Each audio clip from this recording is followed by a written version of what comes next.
halaman 187. Bismillahirrahmanirrahim. Alhamdulillahi rabbil alamin. Wassalatu wassalamu ala asyrafil mursalin sayyidina Muhammadin wa ala alihi wa sahbihi ajma'in, amma ba'du. Qala Syekhul Musannif rahimahullahu ta'ala wa adaman naf'a bihi wa bi barakati ulumihi wa bikum fid daraini amin. Radhiyallahu ankum qala radhiyallahu an. Bismillah. Hadis dan ayat-ayat Quran berbicara ancaman besar, larangan daripada menganiaya muslim, meremehkan mereka, berburuk sangka kepada mereka, dan menghina mereka, mengutuk mereka, dan menusuk nasab mereka. Qala Allah Ta'ala, berfirman Allah Ta'ala dalam surah Ibrahim, wala tahsabannallaha ghafilan. Ini ada nun taukid tsaqilah. Jangan sekali-kali kamu menyangka Allah itu lengah amma ya'malul zalimun, dari apa yang dilakukan oleh orang-orang zalim. Jangan dianggap Allah itu lengah. Apa yang diperbuat oleh orang zalim pasti Allah balas. Yang kedua, wa qala Allah Ta'ala, berfirman Allah Ta'ala, malil zalimina min hamim. Tidak ada bagi orang-orang yang zalim orang yang hamim, muhibbun. Enggak ada yang suka, tidak ada yang mencintai orang-orang yang zalim. Siapa yang demen sama orang zalim? Ya. Wala syafi'i yuta', tidak pula ada yang bisa membantu yang ditaati. Nggak bisa. Orang zalim ada yang belain, nggak bisa. Siapa yang bisa belain orang zalim di yaumil qiyamah nanti? Ya.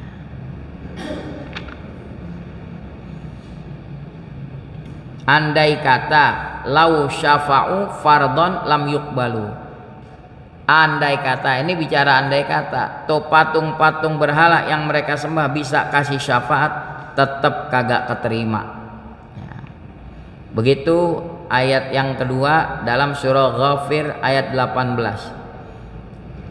Berikutnya, wa qala ta'ala, berfirman Allah Ta'ala, ya ayyuhalladzina amanu jtanibu katsiran minadh-dhann. Hai orang-orang yang beriman, jauhi olehmu banyak ya ayyuhalladzina amanu, hai orang-orang yang beriman, la yaskhar qaumum min qaumin. Janganlah satu kaum meremehkan kaum yang lain. Kenapa? Asa ayyakunu khairam minhum. Boleh jadi kaum yang diremehkan itu ternyata lebih baik daripada mereka. Jangan suka meremehkan orang. Wala nisaun min nisain. Ini adab dalam pergaulan. Jangan pula wanita meremehkan wanita lain. Asa ayyakunna khairam minhunna. Boleh jadi wanita-wanita yang diremehkan itu lebih baik dari wanita-wanita yang meremehkan.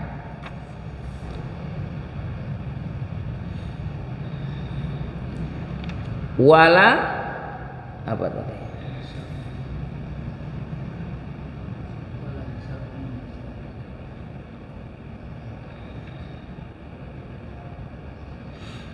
Wala talmizu anfusakum. Asal makna talmizu, la ya'ib ba'dukum ba'da. Janganlah sebagian kamu mencemarkan aib sebagian yang lain. Wala tanabazu bil alqab. Jangan suka saling memanggil dengan gelar yang buruk. Ay la yad'u ba'dukum ba'dhan bila qabin yakrahuhu. Janganlah sebagian kamu memanggil sebagian yang lain dengan julukan yang dia tidak suka. Namanya cakep Saifuddin dipanggil Udin. Udin mana? Udin Pitak. Kasih julukan yang kagak enak, dia sendiri kagak senang gitu. Nggak boleh tuh. Buang tuh kebiasaan itu. Ya. Wala tanabazu bil alqab. Jangan memanggil orang dengan menyematkan julukan yang kurang disukai.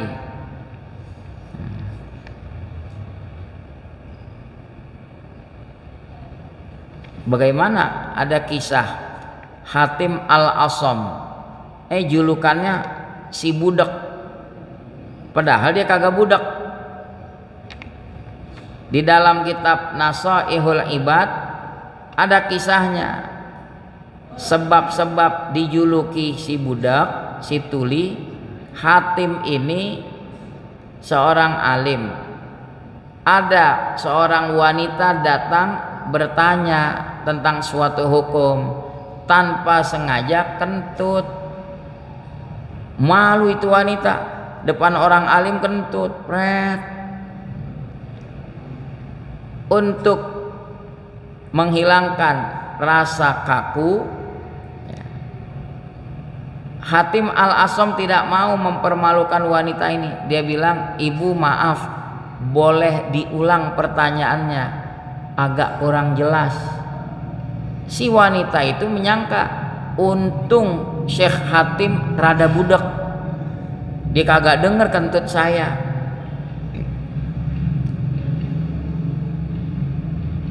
Jadi selesai bertanya, udah dijawab, dia ngomong sama teman-temannya, lain kali kalau nanya sama Syekh Hatim suaranya yang keras, dia orangnya rada budak. Sehingga dikenal Hatim al-Asam. Saking apa tuh? Tidak ingin mempermalukan wanita, akhirnya dikenal dengan al-Asam, padahal orangnya kagak budak. Walhasil, ya jangan sampai menjuluki orang dengan gelar yang kurang disukai. Bi salismul fusuku ba'dal iman. Itulah seburuk-buruk nama kefasikan sesudah iman. Makanya dipesan banget, jangan sampai melakukan sukhriyah al-lamas tanabus sesudah iman. Artinya, famakna dzalika anna man fa'ala syai'an min hadhil asya.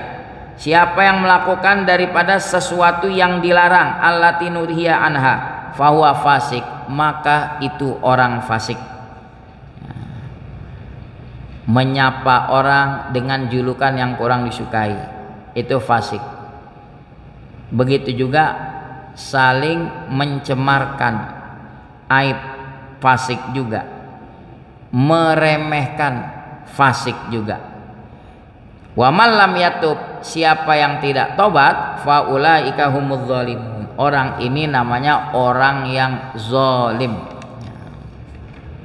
Wa qala ta'ala, berfirman Allah Ta'ala, wailul likulli humazatil lumazah. Ini namanya sighah lil mubalaghah, orang yang sering kali nyela. Jadi lumazah, humazah, kathirul hamzi wal lamzi, alladhi ya'ibun nasa wa ya'kulu a'radahum, yang sering membuka aib orang dan menggerogoti kehormatan mereka. Nah, itu namanya humazah, lumazah. Ini sighah fu'alah lil mubalaghah. Lumazah, humazah, karena udah seringnya. Wailun itu adalah nama wadi, nama sebuah lembah di neraka. Wail, Neraka wail disediakan likulli humazatil lumazah, orang yang sering nyela, mencaci maki. Bedanya apa humazah sama lumazah? Di sini ulama berbeda pendapat. Pertama, ada yang bilang kalau al-humaz fil hudur, nyelaknya depan orangnya langsung.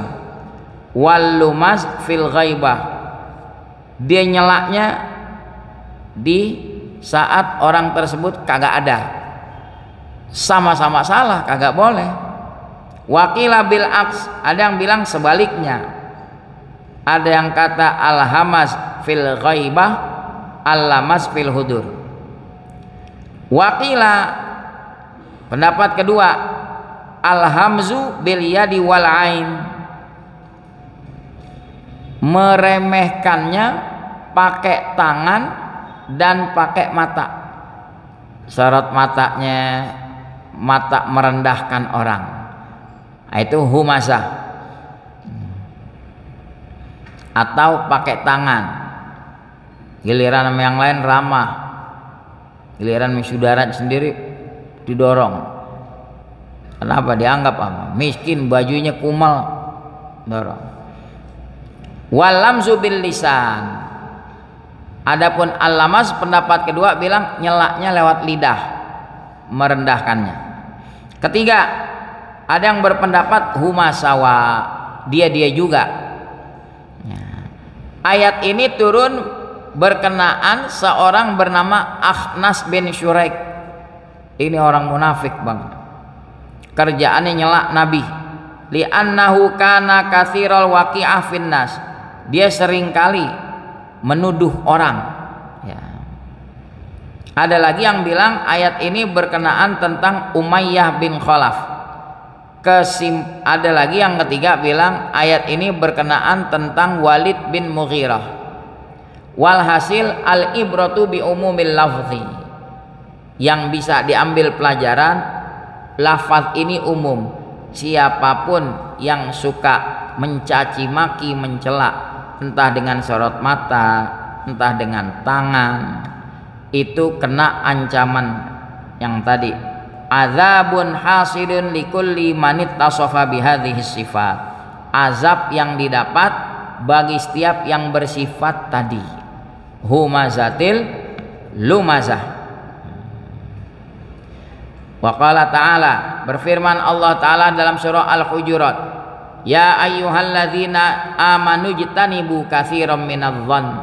Hai orang yang beriman, jauhi olehmu banyak-banyak berburuk sangka. Katsiran minadh-dhann, jauhi. Inna ba'dadh-dhanni itsmun, sesungguhnya sebagian sangka itu dosa.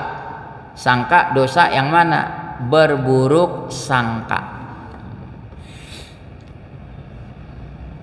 Dalam kitab Tanwirul Qulub, Syekh Amin Al-Qurdi menyinggung, kita sesama muslim berburuk sangka dosa.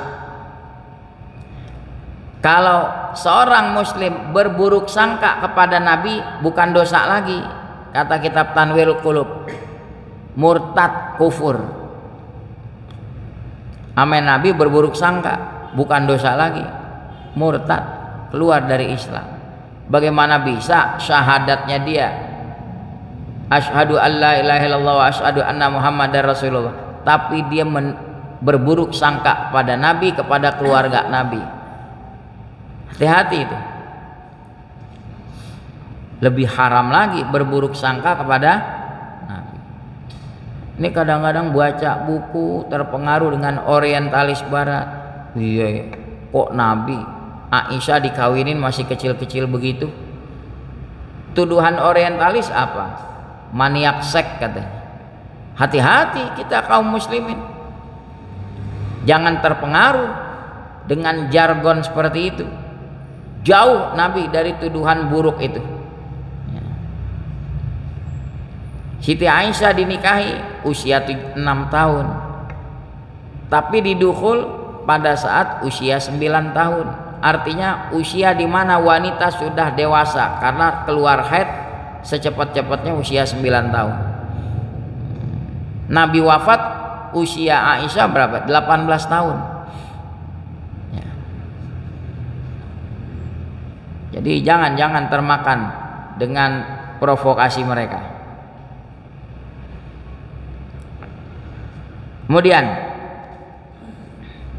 wa an Abi Hurairah radhiyallahu anhu, dari Abi Hurairah radhiyallahu anhu anna Rasulullah sallallahu alaihi wasallam qala, bahwa Rasulullah sallallahu alaihi wasallam bersabda, iyyakum wadh-dhann, iyyakum ismu fi'li amrin bimakna ihzaru, waspadalah akan sangka yang buruk.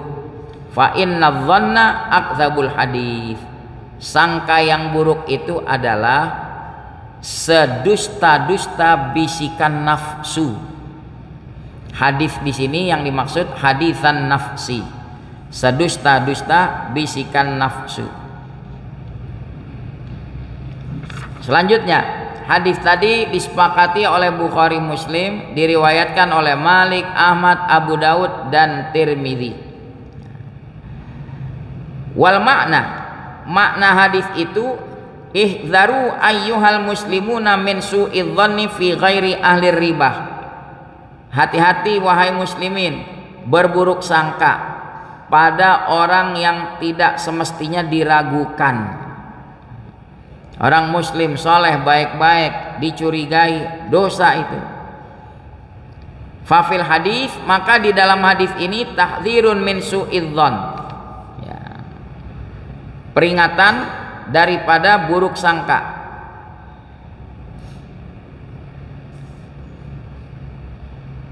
Berarti kalau pada orang yang memang patut dicurigai dia bukan orang baik-baik, ya waspada perlu.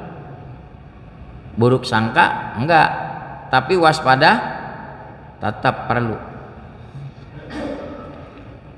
An Abi Hurairah radhiyallahu anhu, dari Abi Hurairah radhiyallahu anhu pula, anna Nabiyya sallallahu alaihi wasallam qala, bahwa Nabi sallallahu alaihi wasallam bersabda, bihasbi mri'im minasyarr, cukup seseorang dikatakan berdosa asyarr, ayyahkira akhahul muslim, bahwa dia meremehkan saudaranya yang muslim. Ya. Balik lagi tadi, meremehkan bisa dengan kata-kata, bisa dengan bahasa tubuh. Kadang-kadang cara mandang kan udah kelihatan, dari ujung kepala sampai kaki dilirik, ya, tambah mulut menyan gitu, itu kelihatan banget tuh ngeremehinnya. Hadis riwayat Muslim. Ru'yatun nafsi wal isdira, memandang diri dan menghinakan orang lain. Dia menilai dirinya serba segala-galanya, menilai orang lain bil isdira, hina, memandang orang lain hina, memandang dirinya lebih dari segala-galanya. Itu berdosa tuh begitu. Itu sama muslim biasa. Gimana kalau sama orang alim?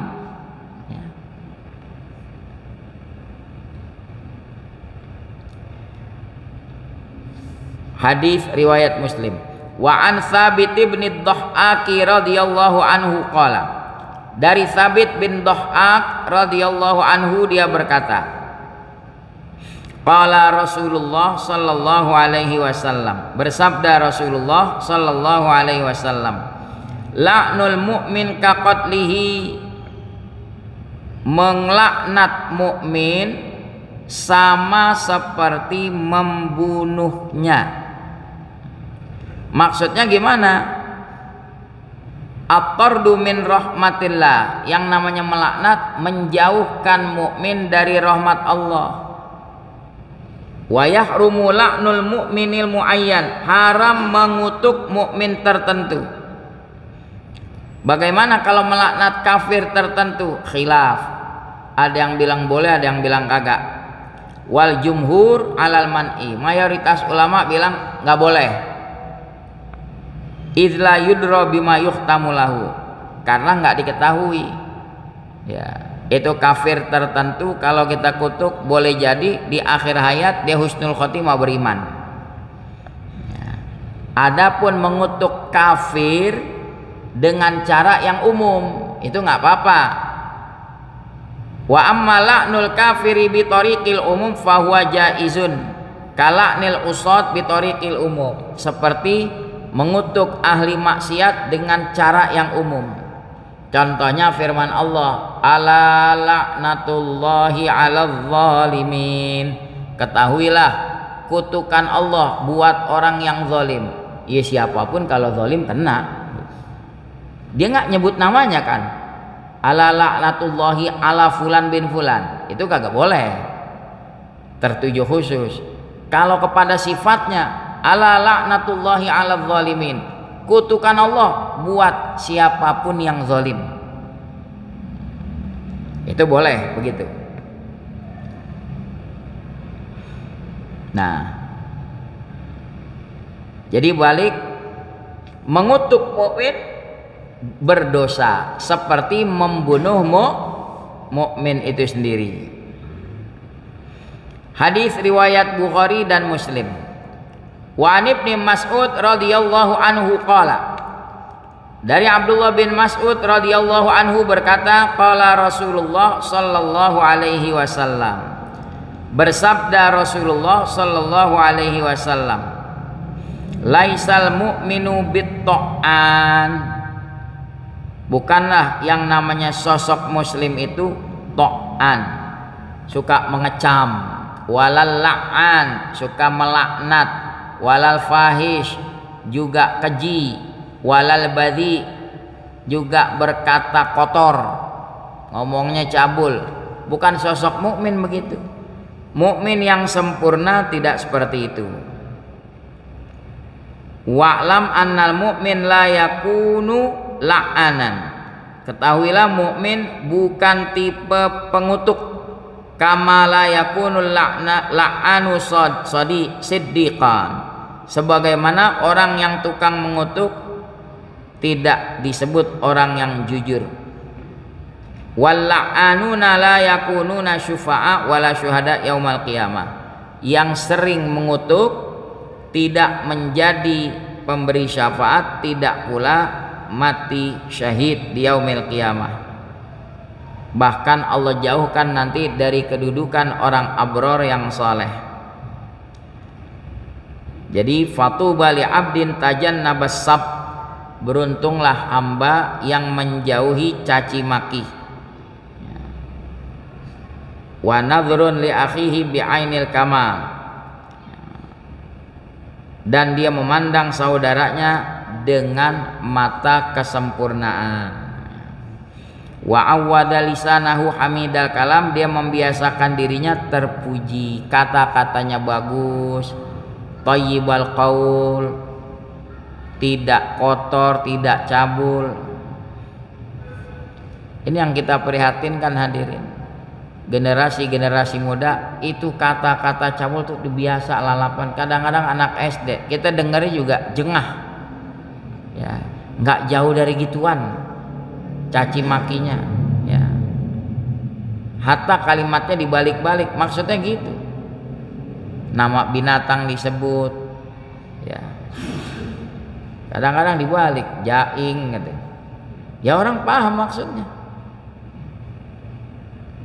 Kaget dikit, nggak mau astagfirullah, innalillahi. Omongannya begitu. Kalau udah terbiasa dari kecil terus sampai gede. Kita nasihati keluarga kita bareng-bareng. Berbicaralah yang baik. Nggak pantas begitu. Di sini yang dibilang bukanlah seorang mukmin tipe pengecam, pengutuk, ai imanan kamilan, bukan mukmin yang sempurna, yang takut azab Allah. Kenapa? Lidah nanti akan dipertanggungjawabkan apa yang dia ucapkan. Hadis ini riwayat Tirmidzi, dia berkata hadis hasan. Begitu juga diriwayatkan Ahmad, Ibnu Hibban, Hakim, Bukhari dalam Adab Al-Mufrad. Yang terakhir, larangan dari dua hal. Wa an Abi Hurairah radhiyallahu anhu qala, dari Abi Hurairah radhiyallahu anhu berkata, qala Rasulullah sallallahu alaihi wasallam, bersabda Rasulullah sallallahu alaihi wasallam, Ithnatani finnas, ada dua perkara pada manusia, huma, dua perkara itu, bihim kufrun, menjadi penyebab kufur. Kata Al-Munawi, hum bihima kufrun, ya. Hum bihima kufrun, itu namanya min babil qalbi, dibalik huma bihim kufrun. Aslinya hum kan manusia, jamak, isnatani finnasi hum bihima kufrun, mereka bisa menjadi kafir gara-gara dua hal itu. Cuma bil qalb, dibalik kata kalimatnya huma bihim kufrun. Itu dalam ilmu balaghah ada di sana, bil qalb. Apa tuh dua hal itu? Ya, at-ta'nu fil ansab, ya, yaitu membicarakan, mengupas-ngusap nasab. Ka ayyuqala, seperti dikatakan hadza laisa ibna fulan, ini bukan anaknya si fulan. Berani tuh ngomong itu. Yang lebih tahu kan yang bersangkutan, nasabnya. Ini dikatakan ini bukan nasabnya si fulan. Itu jadi penyebab kufur.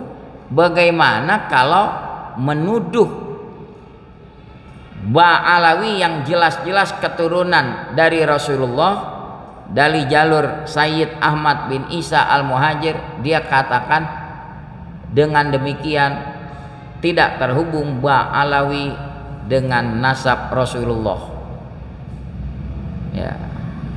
Bukan ahli nasab, pikirin nasib ya, udah job kurang, malah menjadi-jadi, malah berbalik jadi ahli tafsir. Qul la as'alukum alaihi ajran illal mawaddata fil qurba. Dia tafsirkan apa? Cinta kepada kerabat. Padahal konteks di situ Allah perintahkan Nabi, bilangin sama umatmu, aku nggak mau minta pamrih dalam berdakwah kecuali cintai kerabatku, kerabat Rasulullah, anak keturunan Rasulullah. Jelas itu. Hati-hati itu. Ada dua hal menjadi penyebab orang bisa jadi kufur. Wal'iyadzubillah. At-ta'nu fin nasab, main tuduh nasab orang tidak tersambung. Kejadian nggak tuh sekarang? Ini keterangannya, ka'ayyu qala hadza laisa ibna fulan ma'a thubuti nasabihi fi dhahiri syar. Seperti dia mengatakan ini bukan anaknya si fulan, padahal sudah tetap nasabnya pada zahir syara, emang udah jelas anak keturunan. Ba'alawi nasab yang cukup kuat dari sekian banyak keturunan Nabi. Nah kalau dituduh, ya dia bilang putus, ini begal nasab. Yang Ba'alawi dikata putus, dirinya dikatakan wali, tapi ada masa berlaku 5 tahun, kayak perpanjang SIM. Ya. Yang kedua, wan niyahatu alal mayyit, meratapi mayit, raf'us sauti bin nadbi bi ta'didi syama'ilih. Ya.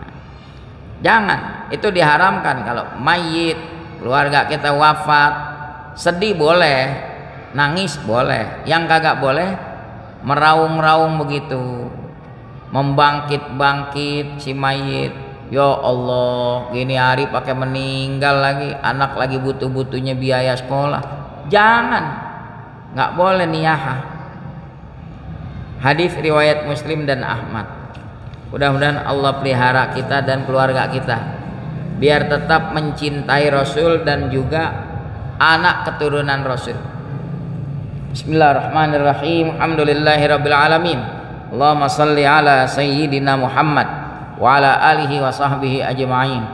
Allahumma hdina bihudak waj'alna mimman yusari'u fi ridhak wa la tuwallina waliyan siwak wa la taj'alna mimman khalafa amraka wa 'asak.